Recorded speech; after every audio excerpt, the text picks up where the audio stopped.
Hey, what's up, guys? It's Apollo Uchiha here, back with a new series. The name of this series, What If Naruto Was Raised by the Sannins? And this is a story by Slacker Mika. And if you haven't, please leave a like and subscribe to my channel. And without further ado, let's begin our series. Hiruzen Sarutobi stood on the balcony of the Hokage office, a balcony he thought he would never have to stand again. After he passed on the title of Hokage to Minato Namikaze, the Yondam Hokage. Now after hour of the battle with the Kyuubi no Kitsune, the Nine-Tailed Demon, Sarutobi had been forced to pick up the mantle of Hokage once more, as his successor was now dead. His last act as Hokage has been to seal the Nine-Tailed Demon Lord away.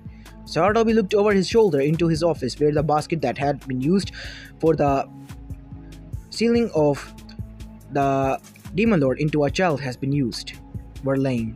In that basket laid the child. Oh, Minato, why did you leave me with this? I'm too old for this. Sarutobi then looked to his right. Standing before the desk of the Hokage were his former students, the legendary three sannin. We're sorry we're late, Sensei, Shiraya said sadly. His apprentice, the fourth Hokage, had died, and he hadn't been here to help. The third sannin was a wreck, and only duty was keeping him there at this moment, his tears hidden from this world. We came as fast as we could, Sensei. Tsunade said. Her being here was something that had surprised Sarutobi. After the death of her brother Nawaki and her lover Dawn, the third Hokage had thought that she would never return to the Leaf Village again. Orochimaru said nothing. His serpentine eyes were looking at the baby in the cradle. Minato used his own child, huh? He finally said, yes, Sarutobi said as he sat behind the desk, his bones aching with the thoughts of what they had of him now. Tsunade drifted to the cradle, a look in her eyes that her former sensei had never seen from her before. Naruto cried out and she reached in soothing him. Shh, all is well, little one, the slug Sannin said in a hushed voice. Where is your apprentice, Tsunade? What was her name again? Shizune, I guess. Where is she? Sarutobi asked. Tsunade looked up. She went to the hospital to help out while we were here. Her eyes turning once more to the baby before her. She noticed the whisker marks and her hands moved aside the blanket. Jiraiya let out a whistle, startling her as he peered over her shoulder. Minato did a hell of a job on that seal. Yes, he used the Shikai Fujin, Sarutobi said, watching as the three sannin gathered around the baby. He watched them. He never seen them act like this before. The Yondam used his life force to power the seal, Orochimaru said, looking back at his former teacher. He quirked an eyebrow. What will this mean for the boy as he gets older? Sarutobi was about to lit the pipe, but a glare from Tsunade stopped him. The side left his mouth and he put it down. Minato designed the seal to siphon off and cleanse the Kyuubi's chakra over the time.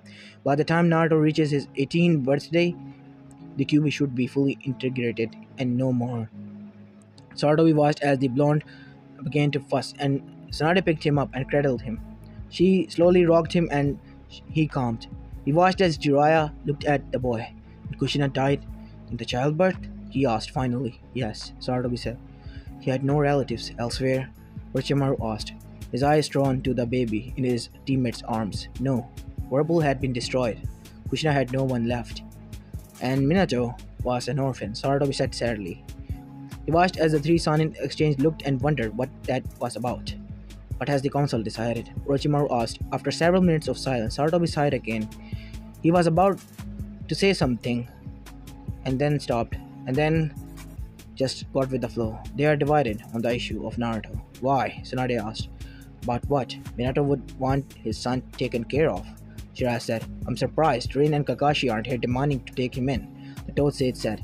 They all caught the winds from their former sensei. What? Jiraiya asked. Rin and Kakashi had a long argument about the boy. Rin was willing and wanting to honor Minato's final request, that Naruto has been seen as a hero. And Hadake? Tsunade asked, sensing her former teacher's reluctance to speak. Kakashi Hatake wanted to kill Naruto. He sees him as the Kyuubi and the thing that kills his sensei. Sarutobi closed his eyes and remembered hours ago when the Kyuubi was newly dead and he'd called Minato's surviving student before him. Kakashi wanted to kill the boy. He charged his Chidori up and would have killed the baby in its cradle and had not Rin kicked him aside. Sarutobi looked at the wall where the scratch mark was. The three sannins were glancing at him and saw the scratch mark. All three of them scowled. At the council, Sensei? Orochimaru asked, getting the discussion back to the track. Most of the clans had actually wanted to honor the fort's dying wish, as they should. Jiraiya said with a nod of his head. Yes, but the civilian members and the head of the Uchiha clan sided with them. Sartobi didn't mention his former teammates were of the same mind along with the Danzo, his rival. Again, the three Sannin scowled at the stupidity being showed.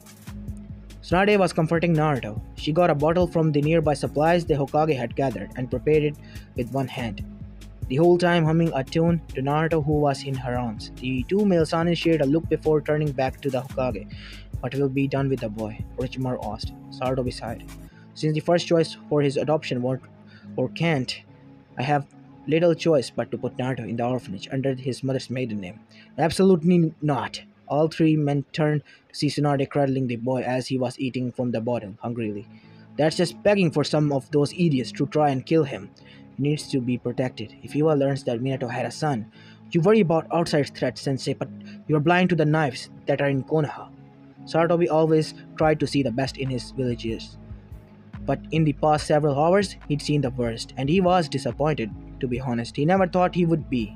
But the council and the actions of Kakashi here in this office, he heard the shouts from civilians on the streets when he retrieved Naruto from the next to his father after the battle. It saddened him deeply. I'm not taking about not using his mother's name, Sensei. I'm not taking that away from him, Tsunade said, but she looked at the baby in her arms, her eyes that held anger and hurt when she walked in her now held tenderness that surprised her former sensei. I wish to adopt Naruto. She finally said it. But Tsunade, your travels, Sarutobi said. I will take him with me. Moving target is harder to focus on, remember? But alone, Sarutobi said. I'll have Shizune, Tsunade said, and me. Orochimaru said, surprising Sarutobi. And me as well, Jiraiya said. Sarutobi looked up at his former students in surprise. Do you three know what you're doing? Well, we'll learn as we go, Jiraiya said with his grin. Tsuhime here isn't going to give in, Sensei. You better know about this, right? Besides, Orochimaru spoke up, cutting Jiraiya. With three sons raising him and protecting him, someone would have to have a that wish to try anything. Tsunade looked at the boy in her arms. Naruto of the Sannin, she said softly, and Sarutobi felt something run up his spine at the proclamation. He watched as his students looked at the baby, and he knew they had their minds set on.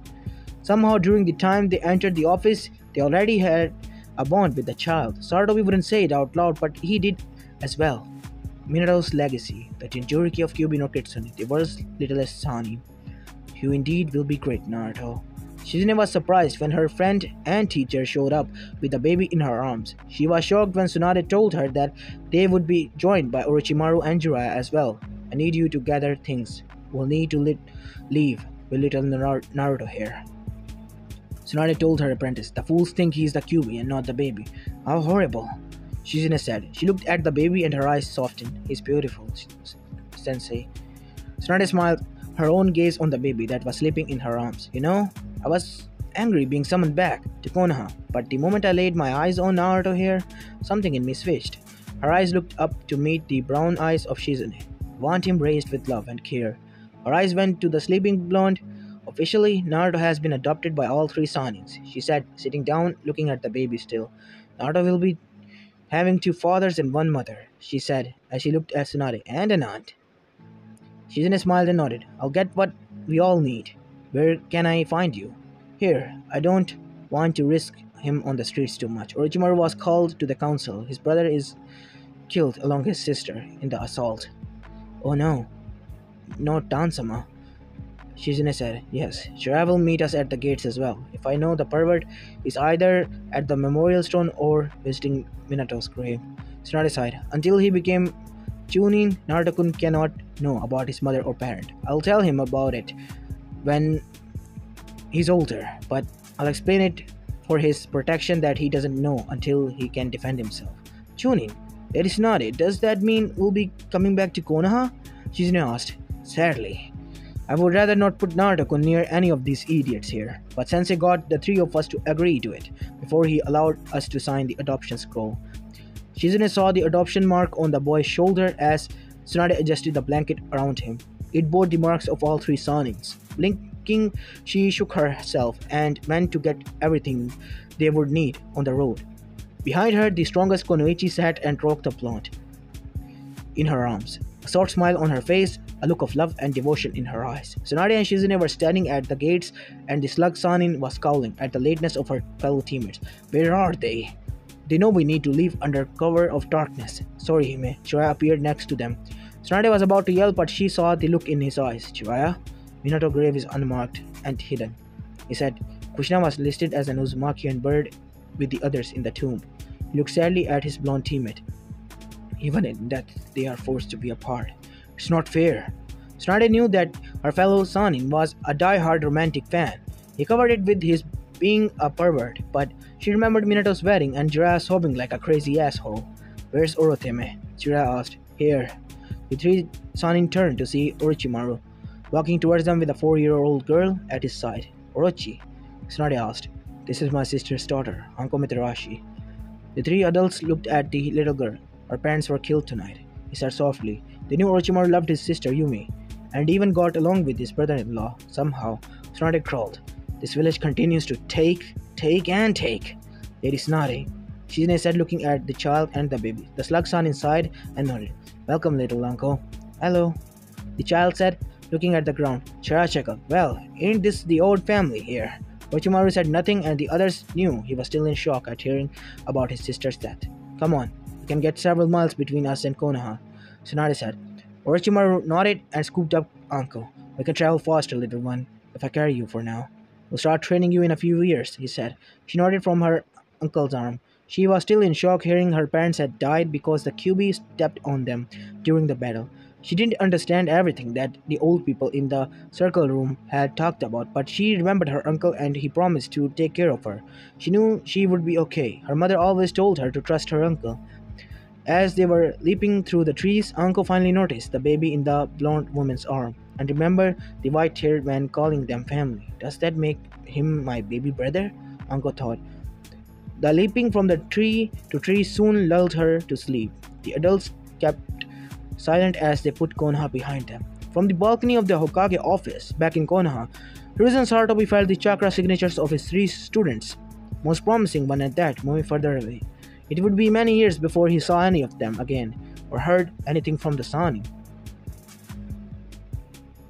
Chapter 2. The Sannin Masters of the Battlefield, legends among the ninjas, communities powerful as Kages, nothing they couldn't handle. Oh my god! Jiraiya said staggeringly. Back from the table, Orochimaru was across the room as if he teleported, a sleeve covering his lower face. How could something so small make something so foul? The snake Sanin asked, his eyes watering. Tsunade's eyes crossed and nose crunched, looking at Shizune. Well, what are you waiting for? Get the wet wipes and powder set ASAP. Shizune was frozen at the bottom of the stairs. She'd gone to get the bag from their room. The small roadside inn was empty, save from them and the owner who was in the kitchen. It had been simple. Naruto needed to change. What lay beneath the diaper had even the legendary 3 backing away in terror. Sweet Kami, what the hell did you feed him, Tsunade Hime? Jiraiya asked. The smell was beginning to waver towards him and he was backing up. The Toad Sage would later swear it was a nauseous cloud that Shizune would later make into a new assault jutsu. Tsunade, seeing her apprentice frozen in place, growled and grabbed the item from her and proceeded to change Naruto's diaper. Granted, she swore the thing should be used to break an army's siege, but she cleaned the boy up and after securing the new diaper, she kissed the struggling baby's belly and got a laugh. Who's my little stink bomb? Yes, you are. Oh, yes, you are. Jiraiya and Orochimaru watched their teammate talk to the baby, and they shared a look. Tsunade's bravest of the brave for changing that weapon of mass destruction, and insane for talking to the baby. Little uncle the following morning found out that standing in front of a baby boy while changing his diaper without covering his manliness ended up asking to be peed on. A shriek of integration woke up Orochimaru and Jiraiya, who entered the room, Rasengan in Jiraiya's hand and Kusanagi in Orochimaru's. The male Sannin were blinking sleep from their eyes and looking for the threat. Tsunade was rolling on the floor laughing and the little uncle standing there with pee running down on her face. A total look of revulsion on her face that only someone who'd been violated like that can have. Shizune smiled and hid the camera away as she snuggled back under her blanket. Oh, little Naruto, you are going to have this family wrapped around your fingers, and I'll have the family album to prove it. The first 2 years seemed to pass quickly as Jiraiya and Orochimaru learned how to change diapers, feed Naruto with a bottle, and that he was a baby and couldn't mold chakra yet to begin the lessons both men thought he should learn as a baby. Little Anko, meanwhile, learned how to read and write, as was starting to learn basic taijutsu from her uncle Orochi. Mama Tsunade made sure the children are eating properly, and that her male teammates weren't getting into too much trouble. Shizune filled the albums with photos evidence of Naruto's first time crawling, which set the Sanins into a panic when the baby was seen crawling towards a stranger at an inn. Sadly, a Tsunade packed punch, a hail of Senbon needles from Shizune, a low-level Rasengan, and Orochimaru's hidden shadow snake hand left the poor man a wreck, which Anko laughed at and asked that Orochi uncle do that again. Naruto's first word were pervert. Mama, Shizi, Oroteme, and Anko no. All were recorded by Shizune in the baby journal she'd brought for her little nephew that would be filled with all his first moments. Pervert, Naruto mocked as he looked at Jiraiya, his chubby little fingers pointing at the white-haired Sannin, who looked shocked, as did the others, but Tsunade cheered and picked him up and kissed him for the first word. Suhime, don't encourage him. Jiraiya said as Naruto laughed and kept saying, Pervert! Pervert! When he got more motor functions, he would add the T. But for a first word, Tsunade couldn't have been prouder. When he called Tsunade Mama, brought a tear to the blonde Sanin's eye as she hugged her little one and kissed his face all over. Jiraiya, you notice a change in our Hime? Orochimaru asked as they watched the slug Sanin with the baby. Jiraiya nodded. Not something I thought I've ever seen from her again after Namaki and done. The pair watched as Tsunade sang softly to their little one. Jiraiya looked at his friend. When did we get so soft? What do you mean, we dope? You've always been soft between the ears, Orochimaru said with a grin. You're ups. Teme. Oh, emo. Naruto mocked, and both looked over the fire in surprise to see Naruto pointing at Orochimaru with his finger. Jiraiya laughed. That's right, Naruto. Teme. Naruto would later name Shizune Shizi, despite the brunette's attempts to get him to change, he wouldn't. And Anko no, was mainly due to how often the Sannin would rush off to rescue the adventurous girl and the cries of Anko, no! To the point baby Naruto took that name as her own. Brat! Anko said, but the others saw that her little brother had her wrapped around his fingers, despite their rough starts of him peeing on her at the beginning. The Sannin and their family, quote-unquote, kept moving, never staying in one place more than a month at most. Jiraiya's first novel of Uchiha Paradise was a hit around Naruto's third birthday, allowing the Sannin to take the odd jobs they wanted and not what they had to in order to make ends meet. Tsunade would gamble, but with Anko and Naruto, she'd never bet much and mostly did it out of habit, and she continued to live up to her nickname her bastard teammates gave her when she was a teenager, the legendary Suckerer. Her gambling was mostly out of fun as she held Naruto in her lap and allowed him to push the buttons on the slot machines, which somehow the 3-year-old always managed to give her winnings. Anko, now 8 years old, and Naruto 3-year, was getting more training from her uncle Orochi, as well as Konoichi lessons from Shizune. She's a girl, and she will need to know all this. You can't make her into an ultimate ninja like that, she threatened Orochimaru and Jiraiya with a frying pan in one hand and a butcher knife in another. When she caught them trying to teach her advanced techniques she was no way ready for. The first time she tried a fireball jutsu that Orochimaru had shown her, she passed out, and the sight of a panicking Sannin in a small town hospital would forever be etched in the minds of the doctors and the nurse as Orochimaru hovered over his niece's bed, fear in his eyes as he prayed to Kami to bring her out of it alright. After Anko had awakened, Orochimaru concentrated on blunt shurikens and her taijutsu, swearing he would wait till she was 11 for academy age before he worked with his ninjutsus. Shizune approved of mild genjutsu's Kabirami and the Banshin that academy students learned. She also approved of the leaf balancing chakra exercises after getting a pair of brown eyes watering and a small girl pouting at her. Life with the Sannins was rather normal for a family on the move.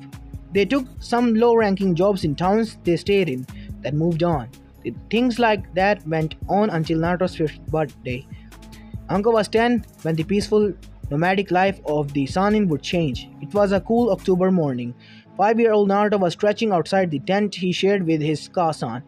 Naruto-san's not up yet. The 5-year-old noticed. Since his fourth birthday, Father Jiraiya had started him on simple exercises. They will help you later on, Naruto. Your body needs to be in shape if you ever want to learn the skills your mother, I, or Orochi may have. Sit-ups, push-ups, jogging, and when the weather and locations allowed, swimming. Auntie Shizi insisted I learn how to at least dog paddle. Naruto loved the water. His mom had a hard time getting him out of it once he got in. Hey Runt! Naruto turned to see his sister coming out of her and their aunt's tent. Like him, she was dressed for their daily morning workout. No air pops? Uncle asked, looking around. Naruto shook his head. Uncle frowned and went to the other tent where Orochi, Uncle, and Jiraiya stayed. She wrapped open the tent pole. What is it? Orochimaru's voice came out. It's Uncle. Is Aeropop in there? She asked. Orochimaru's head popped out of the flap. He had half face of shaving cream with his hair tied back in a ponytail. Nope, he isn't, Orochimaru said, his gaze taking in the camp. Stepping out in his pants and a towel over his shoulder, he wiped his face. Naruto, go wake up your mother. Uncle, go get Shizune up. The Sannin said. What's wrong, Uncle? Uncle asked. Jiraiya may be a pervert and lazy at times, but he would never leave the camp, especially with the two of you accepting him. Or expecting him. Orochimaru said, grabbing a shirt from his tent and grabbing his weapons, pouch, and sword. The Sannin left the children unsupervised for training, and they never left the camp, unprotected like it was now. Orochi? Tsunade asked, coming out of her tent with her dressing gown as she tied the sash. The dope's missing, Orochimaru said. I'm going to take a look for him. I didn't want to leave the camp without someone here for the children. Tsunade nodded. If he is off peeping somewhere, I am going to show him my newest determined to prevent perverts everywhere. Orochimaru nearly smiled. I would agree, but Jiraiya is never irresponsible when it comes to the children. If we were both out here, he might be, but when he's supposed to be training then, he's actually a responsible adult.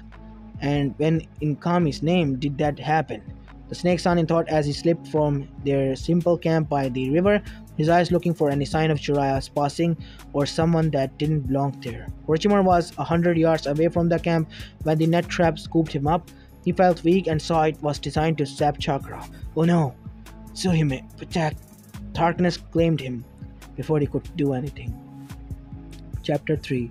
Tsunade glared at the path that had been left unguarded out of their campsite. She smiled proudly as she remembered the children sitting the traps with the Jiraiya and his toads had been unable to find. My little Naruchan is becoming a first-rate trap maker, and he's not even 6 yet.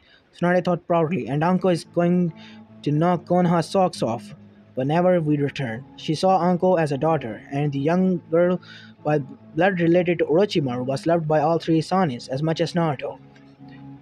We never favor one over the other, and they are protective of each other as siblings. She thought, remembering the last trading town they'd been in, and Anko had been bullied by some of the 16-year-old girls when she had entered a store looking for kunais and some chemical compounds to make her smoke bombs.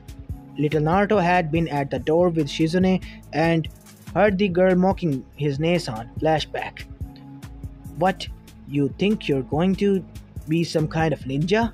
Don't you have to be a part of a ninja village? One of the 70-year-old girls snarked.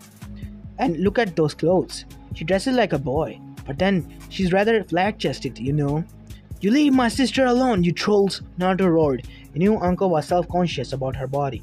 She's only 10, but being around Kasan and Aunt Shizune. The little blonde thought as he tossed a tag he smugged out Jiraiya-san's back at the girls. One of them, seeing the sizzle tag, screamed and they scattered.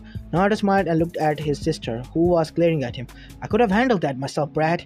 Shizune was the only one other than the shop owner to witness the two siblings arguing, neither one paying any attention to the active exploding tag. Tsunade had been entering a bar when the explosion happened. Narchan, uncle! She was gone. The dust cloud was her only passing as she made it across the town to see her surprised Shizune sitting on the ground holding a still squabbling pair of the children. Her apprentice told her of what happened and Tsunade sighed before going to pay the store owner for damages. End of the flashback. Now she had the pair working on homework with Shizune, while her eyes kept watch for her absent teammates. What's keeping them? She thought. I don't like this. We're too exposed, she muttered. Link break. Hey Orochiteme, you got caught too, huh? Jiraiya said from his own cage. His hands were bound along with his fingers. Orochimaru glared at his head was killing him. Pervert, not so loud. They haven't been here since dropping your pale ass off, Jiraiya said. It's not them I care about. The skull feels like it did that night. The three of us went out after Dan's funeral. He saw Jiraiya's look and the smile for him. Pervert, focus! Whatever you say, Teme. I was just remembering Tsunade throwing us both out in our underwear, just as the group of missionaries were walking past the hotel. Orochimaru groaned, and that didn't help his aching head. Why is Kami's name? Were you ever given the ability to speak? You're like one of Saratobi Sensei's trained monkeys, Jiraiya scowled. No, I take that back, Orochimaru said. And Jiraiya started to smile, thinking his teammate was done with the insults. I need to apologize to the Monkey King for insulting his subject by comparing them to you. Hey! Jiraiya roared. Orochimaru took his surrounding in. His hands were bound, like Jiraiya, and he found he couldn't bring his arms close enough to his face to try and bite the bindings off. Fools. Don't know who they are. Apparently, or they would have gagged me, Orochimaru thought. Hey, Teme. Where's Tsuhime and the children's? Are they alright? Jiraiya asked. When I last saw them, they were fine, Tob. How did they catch you? Orochimaru asked. Jiraiya sighed. I had some time before Naruto would be up, so I decided to go upstream and look for a way to cross the river with the kids safely. Orochimaru nodded. The sannin went out of their way to protect the kids, even if they could have summoned a toad, slug, or snake to cross. They felt the learning to forge was a better experience for the children to pick up until they learned proper techniques to walk on water or climb cliffs with chakra. Well, I thought I'd found a safe spot when I was pulled under into the mud and sworn I woke up here then. Orochimaru explained his own capture. Who are they? He wondered out loud. Not sure. They aren't wearing any kind of identifications, and all are wearing full masks and armors. When I have gotten them, nothing to identify with anyways, Jiraiya said. Orochimaru might have teased his friend and teammate by saying he was dope, but Jiraiya was great at attention and details. He blazed the fool to the hilt, and everyone always overlooked him. If I hadn't seen him away from Saru-sensei, I never would have known. Flashback. Orochimaru had been upset over not getting a difficult A-rank ninjutsu right under Sarutobi's watchful eyes, and he had stormed off. He walked the village rooftops and sulked. It was then at an abandoned training ground near the south wall that he found Jiraiya. The man looked a mess. Orochimaru was about to contempt for his tree when he watched as Jiraiya went through the same seals he'd been shown and the jutsu exploded. Damn. Again, too much again. Just once I wish Sensei would spend time with me on something like this. Orochimaru watched his teammate, the one he called dope and dead lost since their time in the academy, as Jiraiya had come to know Konoha from a small farming village to the south near the border, while Orochimaru's father was on the council and he was a prodigy. How is this possible? The genius thought watching his teammate. He saw that while Jiraiya and never really gotten the proper attention, he worked harder, figured out. Orochimaru watched him until he passed out of chakra exhaustion, and then watched over him all night as Jiraiya slept. Orochimaru learned that while Jiraiya might not have come from a clan or gotten jutsu easily, once he gotten them, he could reinvent them and alter them.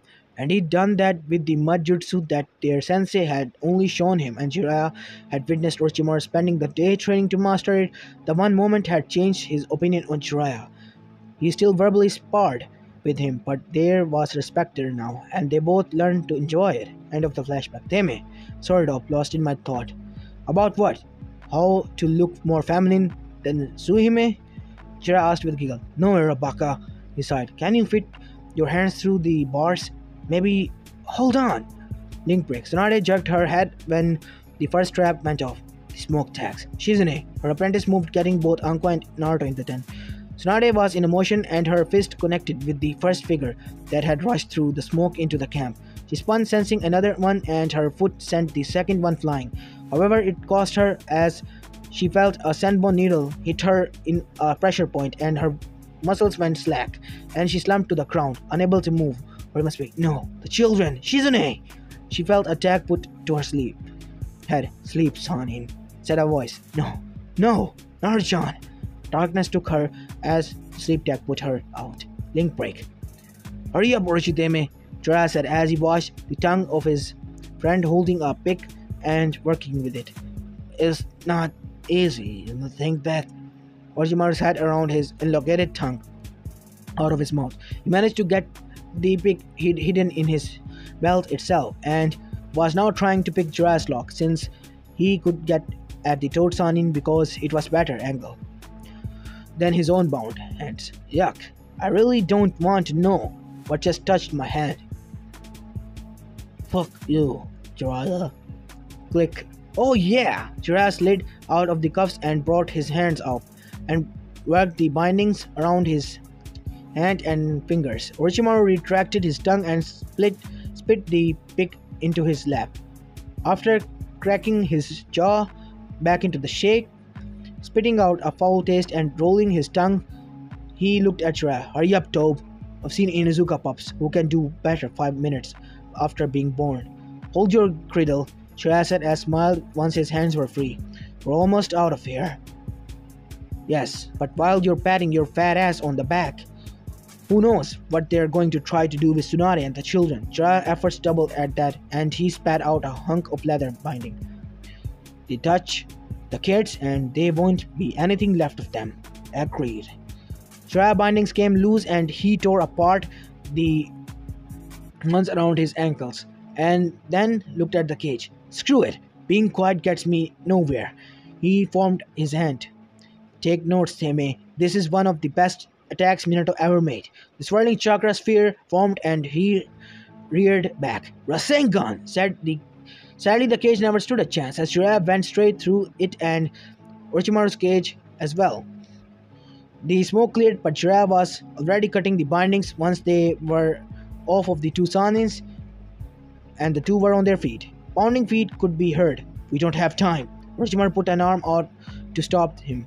My turn. The door opened and the black-covered ninjas walking right into Orochimaru's attack. Acid cloud. He spat the noxious green cloud and as it hit and passed, there wasn't anything but melting piles of bones. Why didn't you use that before? Jiraiya asked as they ran out into the obvious deserted camp. It's a wide-range attack, idiot. Orochimaru said, then smirked. Of course, if you want, I can send you to the Shinigami early. Jiraiya snorted. In your dreams, Teme. You really want to know what I dream about at a time like this? Jiraiya shuddered and they figured out which way they needed to go and were rushing along the river trying to get upstream in time. The explosion shook the ground a mile away from camp and both Sannin froze as they felt a wave of killer intent. It's impossible, Orochimaru said as he stumbled, kept in his foot, then returned to an outright run. The seal should be fine. It's Minato's best work. I should know. I taught him everything I know. And he surpassed me, Jiraiya said as they continued to run, trees and the rivers becoming a blur as the sun felt the oppressive killing intent coming from where they knew the camp was. Both had the same thought as they pushed their bodies harder. Please be okay, please. Chapter 4. Kasan! Naruto watched as the stranger with black outfits and silver devil mask entered the camp and took out his Kasan. Naruto, Anko, stay here, Shizune ordered and they watched as she pulled her sleeve up revealing the Senbon launchers. Anko loved the weapon their aunt made. The figures turned towards them and advanced still not making a sound. Stay back, Shizune warned. The attackers kept coming, one of them pulling a curved sword. Shizune wasted no time as she went and sent a hail of poison-covered needles flying at the attackers. The one with the weird sword swatted them away. Shizune was right behind it and her scalpel staring into the person's armor before she flipped backwards to avoid the reverse swing of the curved sword. Anko and Naruto both stood back, the kunai in their hands. We need to help. Little Naruto said, his blue eyes wide as they went to the still form of their mother. Anko slapped a hand on the shoulder. Aunt, Shizune said we need to stay together. Remember, Naruto? Blue eyes looked up at her in disbelief. Both children turned her, hearing Shizune scream, and watched her fall. Auntie Shizi! Naruto yelled, and again Anko had kept him in place. Don't, she said. Her hands tightened on the kunai in her other hand. The stranger nin approached again. Naruto felt fear, not for himself, but for his mother and aunt. Anko snarled and lunged at the masked nin, caught in the range. A black gloved hand caught her wrist, and she dangled in the air, her legs flailing about as she tried to hit the man that hurt her adopted mother and aunt. Let me go! Let me go so I can kill you!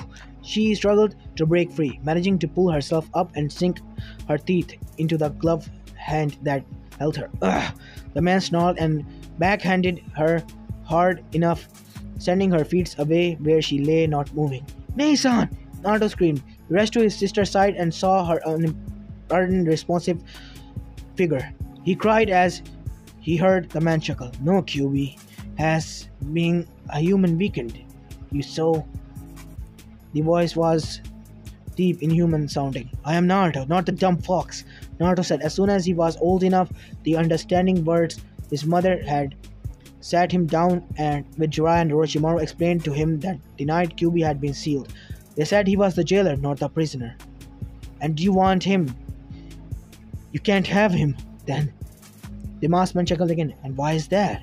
Because my dad was a seal master, and if you try and remove the fox, it will not only kill me, but the fox will die as well with me. Impossible, the masked man said as the motioned the others behind him to stay steady. Your father was a fool. No one can kill a demon lord. Yeah? Well, no one could seal one or stop one on the rampage either. And my real dad did that. He's lying, my lord. Anin said. The silver masked figure slipped the curved sword away and approached Naruto. Naruto swung and kicked as the man picked him up by the back of his shirt and had him dangling. The man reached out and Naruto smacked his hand away. He got slapped hard. Don't make this difficult, boy. He ripped Naruto's shirt. Naruto watched as the man's hand was engulfed in red chakra and placed it over his belly. The seal appeared. Crude. Naruto used a word he heard his mother say once. Fuck you, Teme! The man laughed. My lord, we lost contact with the base. Anin approached and said, it seems the sannin live up to their names and reputation after all, the masked man said. Naruto, while the man was distracted, pulled out his kunai and rammed it into the man's wrist. Naruto fell to the ground as the strange man clutched his wound arm. Kill the woman! Back the boy! He said, stepping back. Kill. Naruto felt a white-hot rage overcoming him at the thought of his mother, sister, and aunt being hurt. One of the ninja wearing his katana at his side reached off from him, and in an explosion of power, Naruto was in motion, red chakra engulfing him as he snatched the sword and, in a single motion, cut the ninja in half. What? The man said, watching as one of the men was killed by the boy. QB? He inquired and saw the boy's eyes were pulsing with red energy. He moves like a seasoned swordsman, but who's in control here? Naruto shimmered and appeared before a nin that was about to stab Tsunade. The nin looked shocked as Naruto speared him on the stolen katana up from the groin. The masked leader grabbed Anko and held a dagger to her neck. Hold it, boy. He said, watched a third of his men falling, leaving him and one other. The red vortex of power around the boy kept flaring, while the boy was stopped from moving. Who are you? Naruto, came a deep voice. I don't think so, the masked man said. He felt the two powerful chakra signatures coming closer. Blast! I don't have time for this. I'm letting the girl go, and me and my servant will leave you for now. Who are you? Naruto asked. An old friend of the QB's. If you talk to the fox, tell him Nata says hello. The masked man showed Anko towards Naruto. He took a moment to see if the girl would be harmed and watched as the chakra around the boy vanished, and he dropped the katana and caught the girl, falling under her weight, taking them both to the ground. Let's go, Naruto ordered, and they vanished in a black wisp of smoke just as Jiraiya and Orochimaru arrived at the camp, lingering. Shit! Jiraiya said as he and Orochimaru saw the nin vanished. They saw Tsunade, Shizune, and Anko, but no Naruto. Naruto! Jiraiya called. There! Orochimaru said, noticing movement under Anko. The snake sannin was at his niece's side and rolled her off Naruto. He looked dazed, but unharmed. Naruto? Jiraiya asked, dropping to his knees. I'm okay, Naruto said. Aunt Shizzy was hurt. She screamed and... Stay here, with Orochi and Uncle. I'll check on Shizune and Tsunade, Jiraiya said and rushed to the woman's side. Naruto sat up and looked at Orochimaru. Is Uncle Nechan okay? Orochimaru nodded. She just got knocked out. She's alright. He said, tracing a hand over the bruised cheek of her niece. Who did this? He called himself Nada. He said he was a friend of the fox. Orochimaru put a hand on Naruto's shoulders. Are you okay? The snake sannin asked. Naruto nodded. Uncle? He said, hesitating. Yes. Orochimaru took the role of uncle, and the children called Jiraiya father, as Uncle and Naruto really called him Aeropops. The fox. Naruto looked at him, his big blue eyes shining. Something's wrong, he said, his hand going to his stomach. What do you mean, Naruto? He asked the young blonde. When he ordered his men to kill Uncle Nechan, Kajan, and Aunt Shizzy, Naruto lowered his chin to his chest and was talking so low that even Orochimaru's hearing could make it clear. Reaching out a hand, he raised the boy's head up. No. What was that? The mother told you never to be afraid to tell us anything, Naruto-kun. He said, giving him a soft smile to encourage the boy. He said, I was the QB, and I felt mad. It wasn't me and my own rage. I was too afraid. Orochimaru pulled Naruto into a hug. The badass snake sannin hugged the little blonde boy that had become family to him as much as his niece in his lap. Can't breathe. Both sprang apart to see Anko awake. Hey, little serpent, Orochimaru said. You got tagged pretty good. Link break. Jiraiya checked on Shizune, and while she wasn't wounded, it wasn't bad. He saw it was a shallow cut. The sleep tag on the back of her neck was ripped off, and she opened her eyes right away. Naruto, Anko, she said, sitting up with a wince, her hand going to the slice across her belly. Both are fine, if not a little roughed up, Jiraiya assured her. Heal your wounds and go check up on them. I'll go get Tsunade Hime. The Toad Sage had a relieved expression that Shizune was alright. He got to Tsunade and saw a senbon needle in her neck, and he panicked when he pulled the needle off of her and she didn't move. Her eyes stared lifeless ahead. He yelled, and the apprentice was there. I pulled the tag off, but he was panicking. Jiraiya? Orochimaru said with the children. Stay back! Jiraiya called out. Keep the kids back. Mom! Naruto yelled, and only Orochimaru picked him up, kept the blonde from running to his mother's side. Oh, sweet Kami, no, not like this. Jiraiya muttered as Shizune ran a diagnostic. She's alive, she said, after several heart-stopping minutes. Here it is, she muttered, pulling a second senbon out of her place in her spine. Tsunade gasped for air, was drawn out by Jiraiya's whoop of joy as he pulled her into a bone-cracking hug, as he babbled, You're alive! Over and over again. The two Sannins were tackled by a blonde missile and soon joined by a purple-haired one as Anko joined Naruto in hugging. Tsunade, Jiraiya was silent, as it could have been he was enjoying the hug that mother was alive. But to those watching it was due to his face being buried in Tsunade's large chest. As this is where I'm going to be leaving this part of, guys. I hope you like this new series, and if you do, please leave a like and subscribe to my channel. And yeah, this is Apollo Uchiha, and I'm signing out. Peace.